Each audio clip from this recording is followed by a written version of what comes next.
Hello and welcome to Week 5 of the Coaches Show. This is Gary Livengood along with head football coach Jonathan Tennant. Coach, Preston stuns RCB 25-23.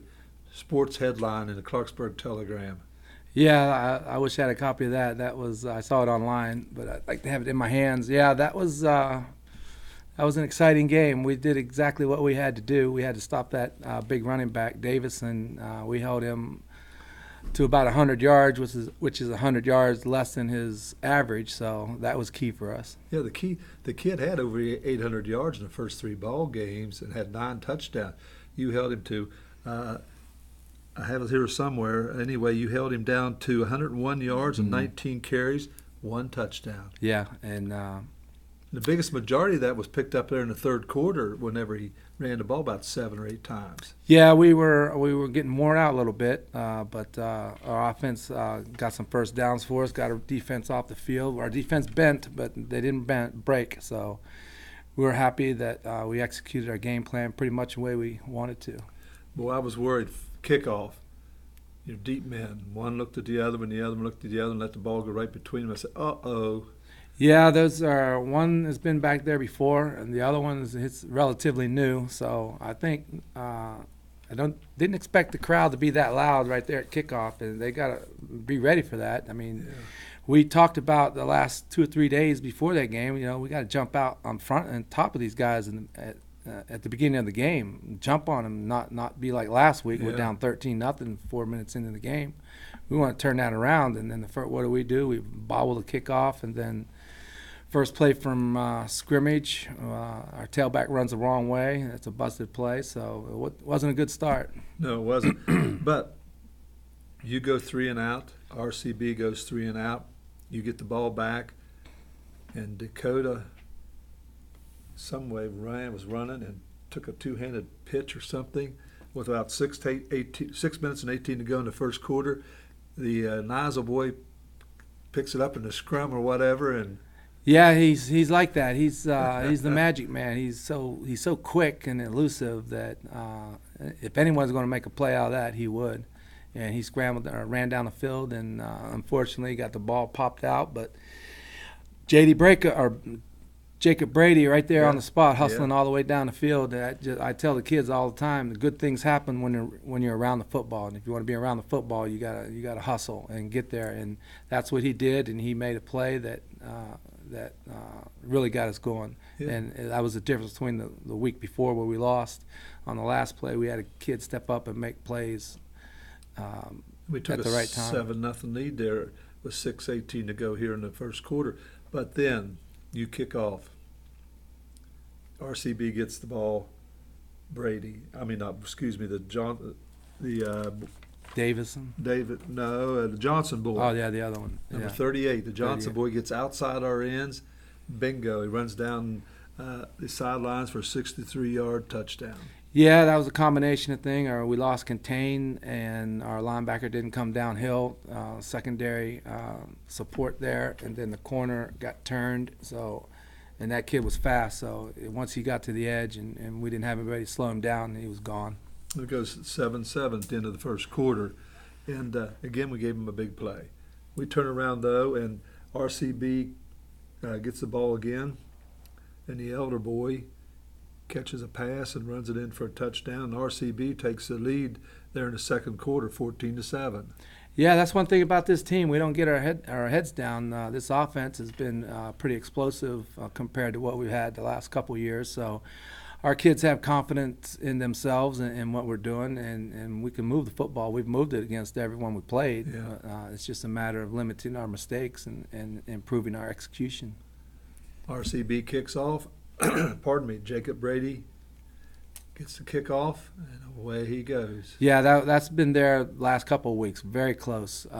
In fact, if we've got another kid that's faster than Jacob, he's been in and out of the lineup. So Jacob took advantage of that opportunity, and we've been coaching that up for the last couple of weeks, and he hit it just right. And really, there's a couple key blocks by Christian Ryan and Hunter Lance that sprung him right through the middle, and you can tell that they've been listening to their coaching. We missed the extra point, and we're down 14-13 at the half. Third quarter, RCB decides, well, we got a horse, we got to ride him. So third quarter, I mean, they just, that 220-pound fullback, tailback, I mean, he was rumbling just carry after carry. Yeah, there's a kid from West Fairmont that's about like that kid. He plays more receiver, though, but he can carry it. And that's probably one of the better backs we'll see out of the backfield. We'll see better athletes and better football players, but a pure running back, he was pretty good. He was a load, and thank goodness we swarm tackled him, and I think we kind of wore him out a little bit. Yeah, I mean, Blake Miller and Justin Motes and the Byrd boy and some other boys. I mean, they were putting some helmets on Davidson. He had to be hurting. Blake had 17 tackles that game, and most of them were probably on him. So yeah. And Blake took it personal because he put a move on him at midfield, and Blake kind of fell down, but he got right back up and tackled him anyway. So he was mad at him the rest of the game. So you don't want Blake Miller mad at you on the football field. It just seems that the Davidson boy was running, when he started running one direction, either the right or left, it seemed that Miller every time would pick the right hole. Yeah, he's one of the best linebackers I've ever coached, and I've coached some good ones. So we're happy he's back and he's healthy, and just knock on wood. We go down 21-13 in the third quarter, Coach. Holt comes out, gets hit, he's down, trainers come out. Yeah, that was a scary moment. We went down on the field and was talking to him, and he said he was hurt, but he knew it wasn't too bad, but it was bad enough to keep him out. And but he's back at practice this week, and he'll be ready to go. Yeah, I was watching him down there. He was throwing a nice spiral, and he was hitting his receivers, and in practice tonight. And of course, you got your backup. Tell me about this Rosenberger boy. He's a sophomore, about 5'6". I mean, I was amazed at how poised he was after the first couple plays. The first couple passes were down in the dirt, but after that, I mean, he just seemed to say, all right, I need to get together. He's prepared himself. He watches a lot of film. We have on Huddle, we can monitor how much film they watch. In the last 2 weeks, he's watched the most film. So I had a lot of confidence in him that he would come in, and you know, he's a natural quarterback. He just takes charge. The kids believe in him. That started probably way back in August when he made some big plays against University in that scrimmage. So he's grown up with a lot of confidence. Right now he's playing receiver when he's not playing quarterback. But, yeah, he came in at a big moment, and he answered the call to duty. And did well through 2 touchdown passes in the ball game. Coach, in the fourth quarter, they bring their quarterback from the Junkins boy in from last year to run the ball. Mm-hmm. Wildcat. Yeah, we planned on that. We had a plan for it. We didn't execute well. We executed it well. On that drive that he did do it, we committed 30 yards in personal fouls. We had that stopped. I mean, we had it stopped twice, but somehow our kids didn't hear the whistle and gave him 30 yards in field position and first downs until we had to stop him at the very inch line. And they moved the ball down inside of 10-yard line with about 4 minutes to go. Your defense, I mean, it's probably the best series that I've seen the defense play all year. Yeah. And here comes the Davidson boy, just run after run, and you stopped him. Yeah. When you got Blake Miller in the middle, just causing havoc all over the place. Now we got Jacob Brady coming downhill at free safety. He has really come on since the North Marion game. He has really made a big impact on our defense. He's starting to get the picture of what we want him to do at that position in the run game. He's been coming downhill, and he's the one that made the tackle at the goal line to stop that kid. So you get the ball 1st and 10 with 47 seconds to go in the ball game, and you didn't make a first down. Right. We had we moved it out. Then I believe we had a penalty that brought it. No, the mysterious delay of game call with 7 seconds left on the play clock. One clock said 7 seconds. The other one said 25. I think. Yeah, that some kind of clock malfunction or something, but I don't know how we got penalized for it. I don't know why they didn't just blow the whistle and fix it. Instead, we got a 5-yard penalty, and that really, because we had just gotten a first down, and then we got stuffed a couple times, and we ended up, I believe, on the 4-yard, punting from the 4 or 5 yard line. And then the fog starts rolling in slow and slow. But you decide to take the safety. Yeah, that was that wasn't much of a decision. We just couldn't get our punter to understand what we wanted to do. That's something that we need to go over on Thursdays. We'll be sure to go over that again because he wasn't sure what we wanted to do. So finally, we just said for Blake just to snap it over out of the end zone. Good play. So you have your option. Do you punt it or you do kick it off again? And you go up to what, the 20-yard line? 20 from the 20, yeah. 20-yard line. Yeah, there was no doubt in my mind I wanted to kick it because our kicker Justin Motes has a pretty strong leg. When he hits it right, he can kick it twice as far as our punters. So I had more confidence in him at that point. But then I don't know if you saw what happened with the fog. Didn't see a thing. We told him to squib it deep as far as he could, right down the middle, and he ran up on it so fast that he basically missed most of the ball, and it went about 10 yards, and luckily Hunter Bishop fell on it, so it could have been a whole different story. Yeah, of course we couldn't see anything up in the press box, and we couldn't even see when we looked at the film. We still couldn't see what was going on. All we knew, the coaches started jumping up and down, yelling and so forth, so you ran off, what, play or two? Yeah, 2 plays in victory formation, and they were out of timeouts, and 2 plays took about 30 seconds. So luckily, the squibbed kick unintentionally did not cost us the ball game. It's like the Greenbrier East. We made mistakes and cost us the ball game. Right. Even the fumbles against Hampshire cost us the ball game. Just looking back through if. But if 3-1, but you're 1-3. Yeah, I was telling somebody else that earlier today. We could be 3-1 instead of 1-3. Yeah. If we don't beat ourselves, we execute better, we take care of the football.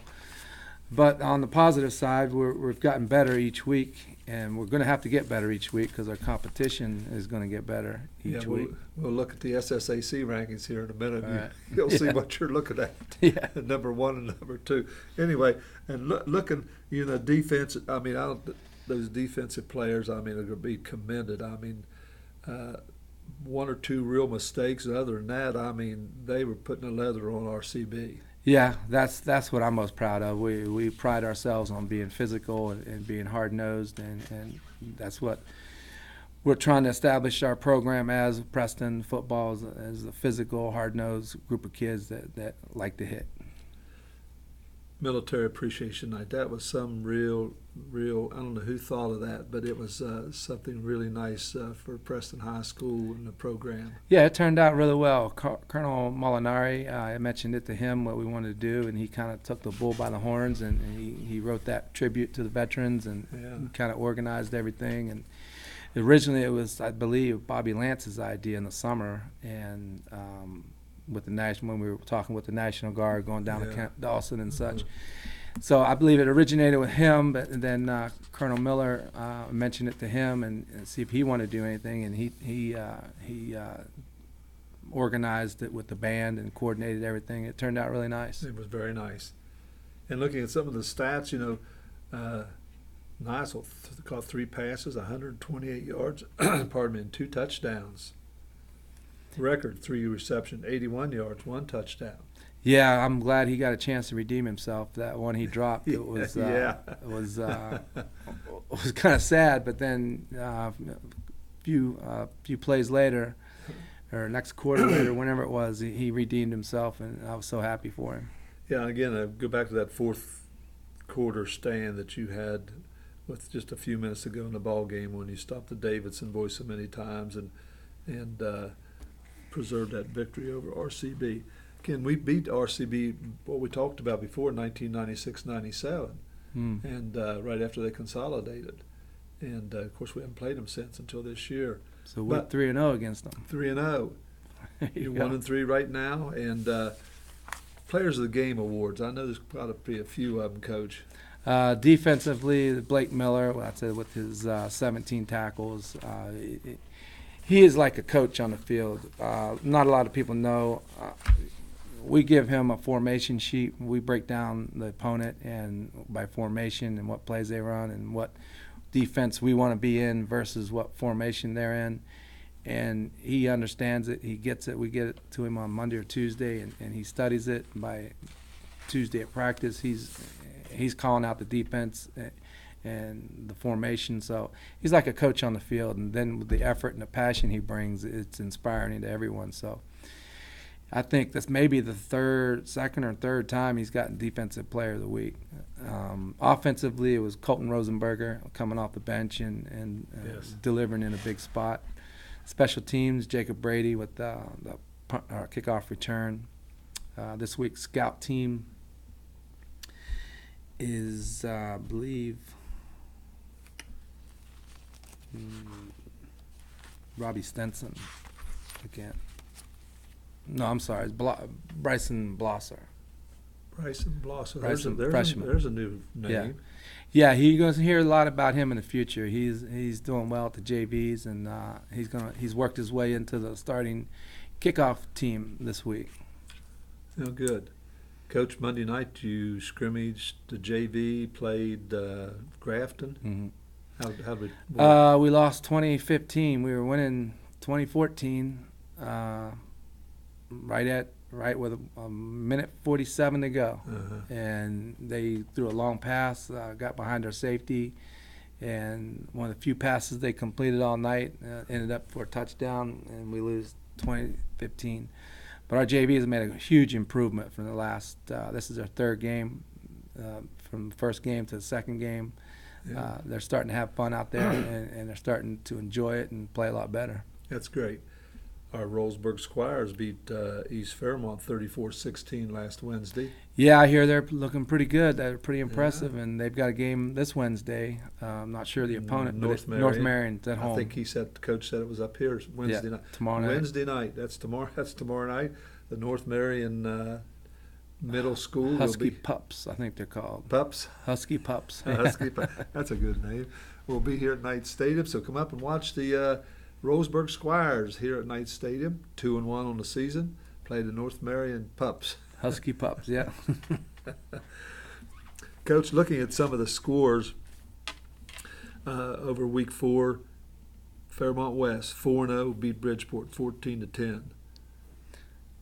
Yeah, they'll probably be undefeated when they come into Knight Stadium for our homecoming. So hopefully we'll have a good game plan for them, and we'll deal with them when they get here. Bluefield beats Greenbrier East team that beat us with a field goal last week, 54-7. Greenbrier East goes to 1-3 on the year. University High School goes up to Wheeling Park, barely beat Wheeling Park 37-34 on I think a last second field goal. I think the last thing happened to Greenbrier last year. The same thing happened to Greenbrier after they beat us. They lost big time to their next opponent, and they may have not won another game the whole year.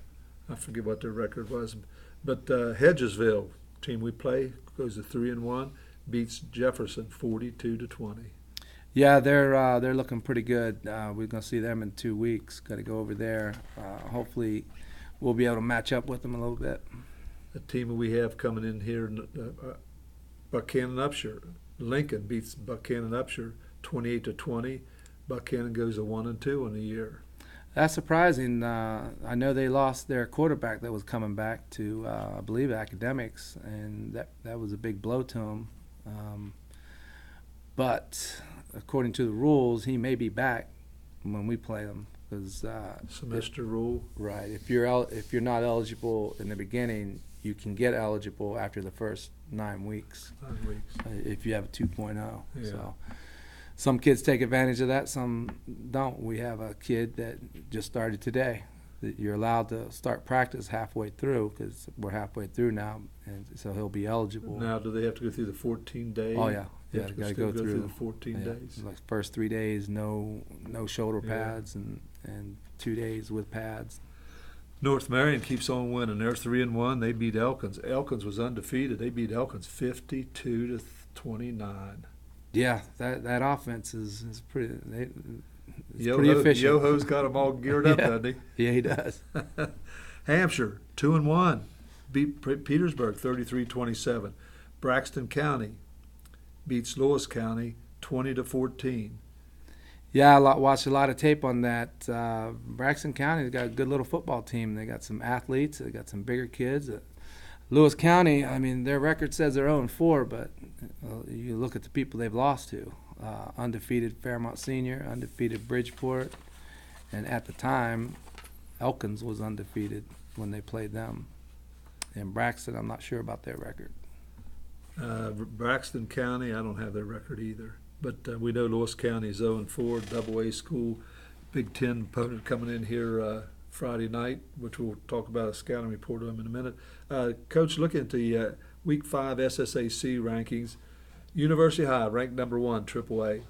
Musselman ranked number 2, still on your opponent and on your schedule. Hedgesville ranked number 6. Hampshire's ranked number 9. So what does that tell you what schedule you played thus far? Yeah, that's four on our schedule that are ranked, and then you're not even counting the double-A schools that are ranked. What's Fairmont Senior? Fairmont's number 2. They're tied. They're tied for number 2 with Mingo Central. So that's North 5. Marion's ranked number 8. That's 6. RCB dropped down to number 23 in double-A. Okay. Lewis County's number 39 right. in the SSE rankings this week. So So our schedule, it's like I said, it's going to get tougher. So I believe we'll get better as well. Looking at Lewis County, like we said, they're Big Ten 0-4. Last year they beat us 28-7. And last week they lost to Braxton County 20-14. Coach, their offense has only scored 30 points. They're only averaging 1 touchdown a game. Yeah, they've struggled on offense. They've changed it. They're not quite sure what they want to be. We've got 2 games on them, and they've run spread. They've run double tight T formation. They've run a little bit of double wing T plays. They got a junior quarterback that's capable. He's got a strong arm, but his accuracy is haven't seen the accuracy we've seen before. And they're always going to have a tough defense. They're always going to have a big stud linebacker in the middle. They're always going to have he probably plays fullback on offense. And they're going to be big, strong country kids that are come in, and it's going to be a physical game. And I told our kids tonight, don't think his team is 0-4 because the people they played are better than the people we played. So it's going to be a battle. Look at their schedule. Bridgeport beat them 33-6. Fairmont Senior beat them 45-7. We're talking about how tough your schedule is. Yeah. There's 2 of the top 10 in double-A rankings that played to start the season off. Elkins was undefeated, beat them 24-3. Yeah, and those teams, I mean, Fairmont Senior and Bridgeport could beat teams by 50, 60 points, and it looks to me like Lewis County they're competitive up to a point. And you watch them on film, they don't make mistakes. They run a lot of crisscross plays. It takes a lot of ball handling. They don't fumble. They don't throw interceptions. Their defense has made some mistakes, but they're probably stronger on defense than offense at this point. They have a very good kicker, the Griffith boy. Yeah. A very good kicker, number 1.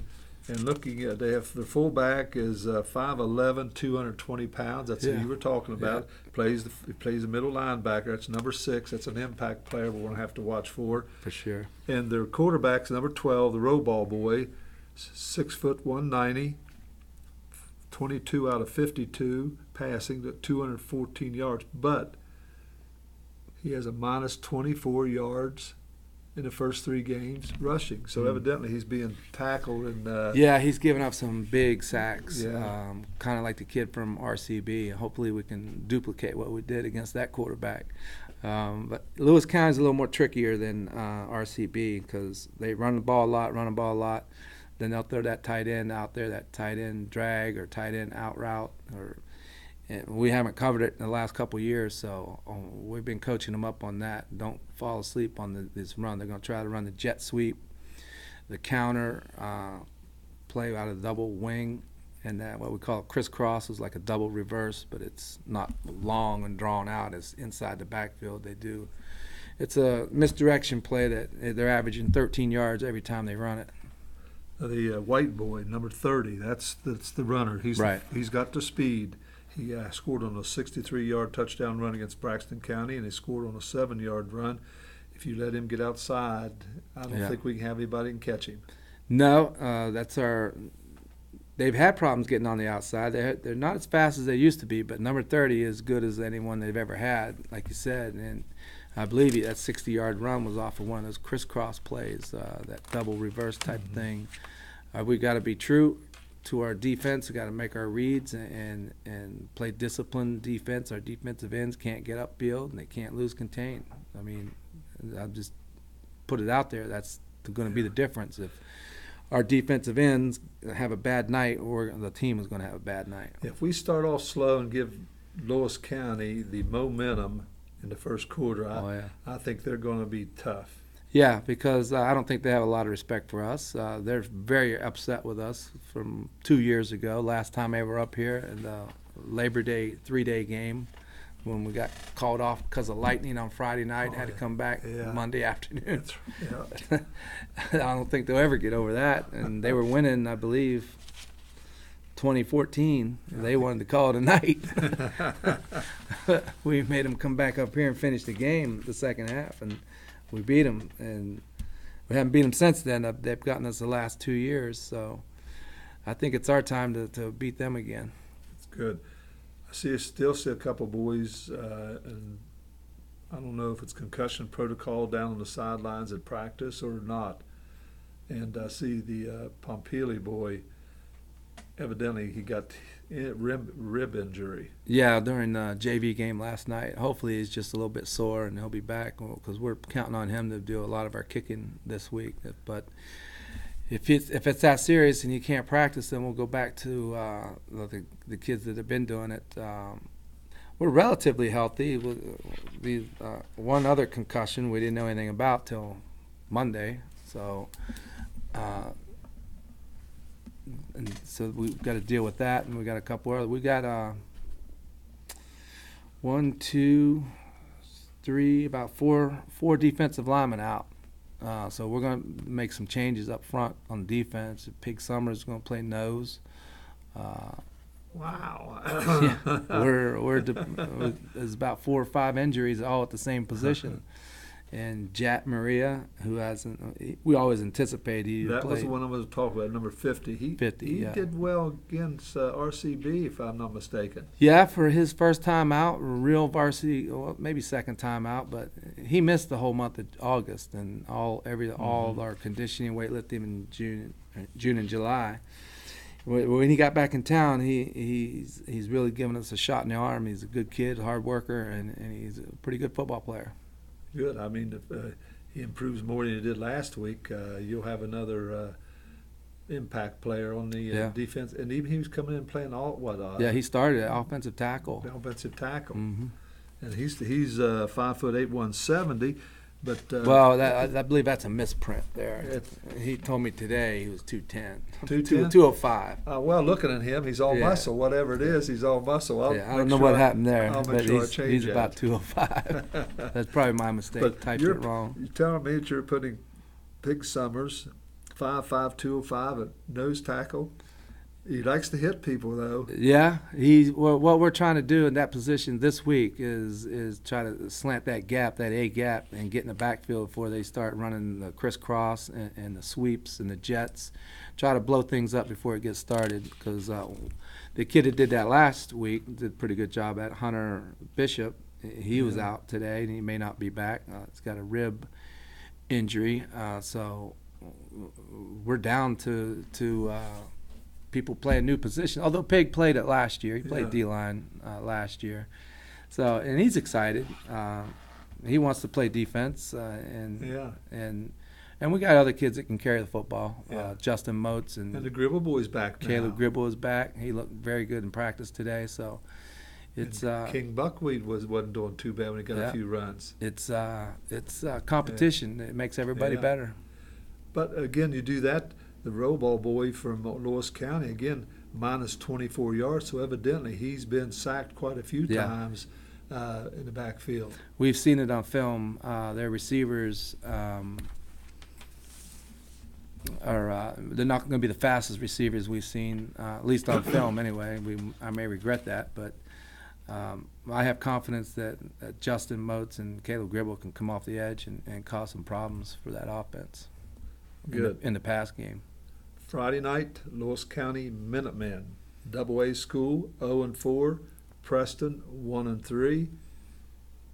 Coach, any final remarks? I'd like to say thank you to all the people that came out last week. It was a beautiful night, great atmosphere. The kids, the students were really loud, and the kids were feeding off of that energy from the crowd, and hopefully we can continue it.